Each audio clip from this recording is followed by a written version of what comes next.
A young adventurous backpacker decides to meet up with a guy via Tinder who goes on to senselessly murder her. My name's Emma and I'm going to tell you the story of Grace Millane. Now, Grace Millane, she's from the UK and she just graduated. She decides to go on a lifetime adventure. She'd already spent 6 weeks in South America and she was 2 weeks into her trip in New Zealand.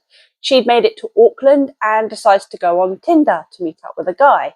She starts messaging a guy, a 26-year-old man called Jesse Kempson. They decide to go out that evening and Jesse is incredibly charismatic and he likes to tell stories. He later admits that he loves the adoration from British tourists. He also likes to lie and embellish on things. He says he's got celebrity connections. He would say he was an orphan. He would say he had cancer. He'd tell all these sort of stories either to impress or to pull on heartstrings to try to woo women. They end up going back to his motel room, which is where he lives permanently. And this is caught on CCTV. They see Grace there around 9:40 p.m. and this is on the 1st of December 2018. This is the eve of her birthday. So the next day, her family starts sending her birthday messages and her friends and things, but none of them get a response. And this is very concerning. So they contact the New Zealand police and the police send out an alert. And very quickly, they think this is a homicide. They end up arresting Jessie on the 8th of December, which is just 6 days after she's been reported missing. They find Jessie through CCTV. They track her evening, see which bars she's gone to, and they end up seeing the CCTV that brings her to Jessie's motel. One day after they take Jessie into custody, they find Grace's body in a suitcase in a shallow grave at the side of a road. She has been strangled to death. Now, Jessie initially starts saying that this was BDSM gone wrong, but Jessie and Grace agreed to have rough sex, which included choking, and unfortunately Grace was strangled to death. So the police start looking for more evidence and they see from the CCTV at the motel that Jessie leaves with 2 suitcases on a trolley. Now, this obviously has Grace's body in, as one of these suitcases was the suitcase that she was buried in. They also look at his Google searches, and this is where it gets a little weird. Supposedly, after Grace has tragically accidentally died, he Googles suitcases, car hires, he Googles flesh-eating birds, he's looking for vultures in the local area. To do what? I'm assuming to eat Grace's body, which is just disgusting. He also, whilst she's laying there dead, watches porn. Now, these, in my opinion, and in the prosecution's opinion, were not the actions of a man who has accidentally killed someone. So this goes to trial, and for quite a long time, Jesse's name is suppressed. He gets one of those suppression orders and no one is allowed to release his name. This works in New Zealand. However, because this is between 2 countries, Grace was a UK citizen. The UK, they just release his name. They don't bother with the suppression. And so his name does get released there.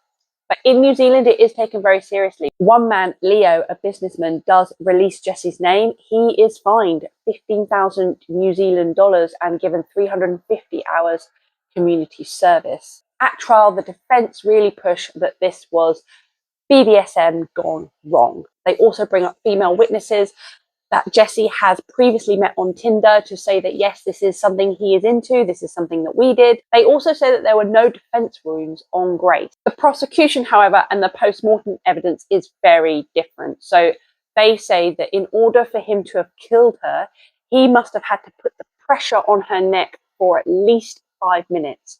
They say after 90 seconds, she would have passed out, she would have lost consciousness. He would have had to have continued.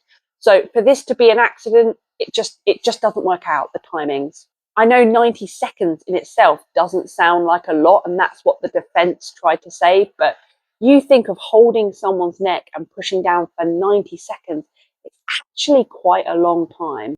That, combined with the fact that not only would he have to do it for 90 seconds for her just to pass out, he'd have to have continued for 5 minutes, up to 10 minutes, for him to have actually killed her. They also talk about his Google searches, the fact that he sat there looking at porn whilst she was dead. He also took naked pictures of her dead body.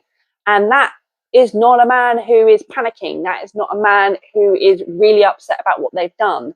The actions of someone that has accidentally killed someone would be to panic, to call the police, not to sit there and take pictures of a dead body and Google rigor mortis. So he is found guilty, and apparently when the verdict was given, a lot of the members of the jury cried for grace. He is given life with a minimum sentence of 17 years before he can even get parole.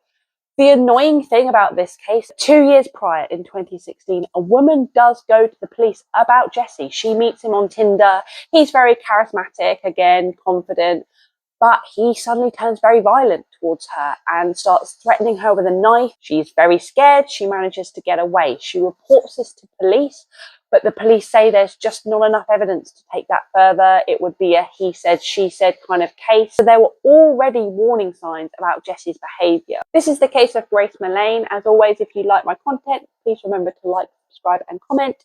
Have any suggestions for the next one? I know I said I was going to do Mary Bell, but I've jumped in and done this one quickly before because Mary Bell's going to be quite long. Okay, thanks. And I'll see you in the next one.